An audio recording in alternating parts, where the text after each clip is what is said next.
15 अगस्त 1947 की रात दिल्ली में जश्न था। लाल किले से तिरंगा लहराया जा चुका था। लोग आजादी का उत्सव मना रहे थे। लेकिन उसी रात नई दिल्ली के नॉर्थ ब्लॉक के एक कमरे में सन्नाटा था। टेबल पर फैली हुई फाइलों के बीच एक रिपोर्ट रखी थी। हैदराबाद में हालात बिगड़ रहे हैं, रजाकार हथियार जमा कर रहे हैं, सीमा के पार संपर्क की आशंका। कमरे में बैठे व्यक्ति ने रिपोर्ट पढ़ी।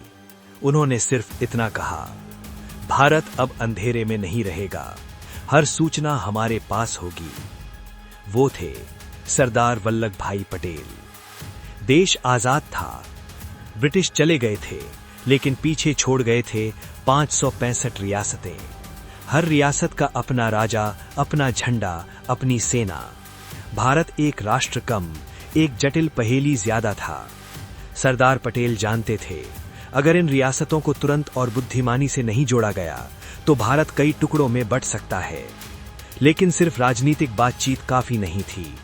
उन्हें चाहिए थी सटीक जानकारी, खुफिया तंत्र की नींव। उस समय भारत के पास केवल इंटेलिजेंस ब्यूरो IB थी, जिसका काम मुख्यतः आंतरिक निगरानी था। पटेल ने इसे सक्रिय और मजबूत करने का निर्णय लिया। उन्होंने निर्देश दिया, हर रियासत में भरोसेमंद संपर्क बनाए जाएं, सीमा पार गतिविधियों पर नजर रखी जाए, स्थानीय प्रशासन से गुप्त रिपोर्ट ली जाए। हैदराबाद, अंदर से सुलगता राज्य। सबसे बड़ी चुनौती थी हैदराबाद। निजाम मीर ओस्मान अली खान भारत में विलय को टाल रहे थे।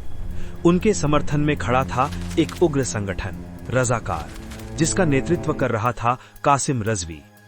रिपोर्ट्स आने लगी, गांवों में तनाव, हथियारों की तस्करी, पाकिस्तान से अप्रत्यक्ष संपर्क। लेकिन अफवाह और सच्चाई में फर्क करना जरूरी था। इंटेलिजेंस अधिकारियों को गुप्त रूप से भेजा गया, स्थानीय सूत्रों से जानकारी जुटाई गई।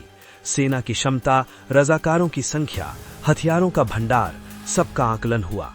महीनों की तैयारी के बाद भारत में ऑपरेशन पोलो शुरू किया। ये इतिहास में जाना गया ऑपरेशन पोलो। सिर्फ 5 दिनों में हैदराबाद भारत में शामिल हो गया। जूनागढ़, जन भावना की ताकत। जूनागढ़ के नवाब ने पाकिस्तान में शामिल होने का निर्णय लिया, लेकिन जमीन पर जनता की राय अलग थी। IB के रिपोर्ट्स ने बताया, बहुसंख्यक लोग भारत के पक्ष में हैं। जनमत संग्रह हुआ, परिणाम स्पष्ट था, भारत के साथ विलय। अगर सही जानकारी ना होती तो शायद ये मामला अंतर्राष्ट्रीय विवाद बन सकता था। कश्मीर, समय के खिलाफ दौड़।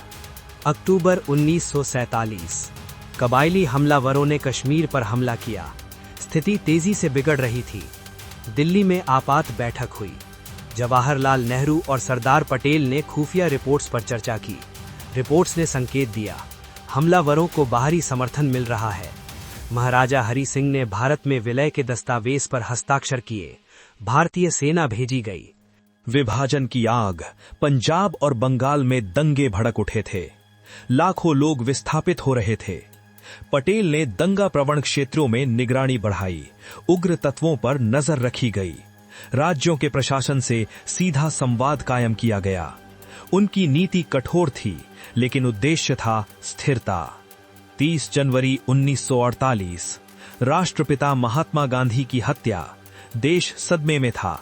हत्या के बाद जांच तेज हुई। आंतरिक सुरक्षा तंत्र को और मजबूत किया गया। संगठनों की गतिविधियों पर नजर रखी गई। पटेल ने स्पष्ट कहा, राष्ट्र की एकता सर्वोपरि है।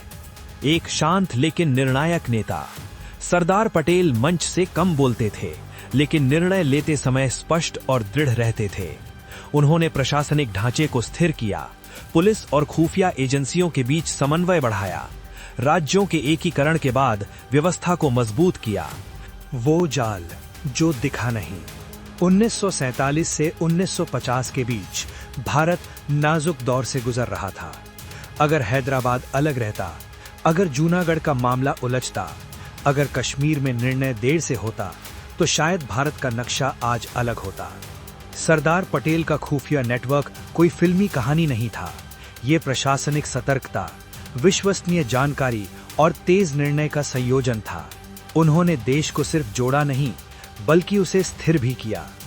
आज जब हम भारत को एक अखंड राष्ट्र के रूप में देखते हैं तो याद रखना चाहिए, कभी एक समय ऐसा भी था जब हर निर्णय के पीछे एक अदृश्य सूचना जाल काम कर रहा था, और उस जाल के केंद्र में थे सरदार वल्लभ भाई पटेल।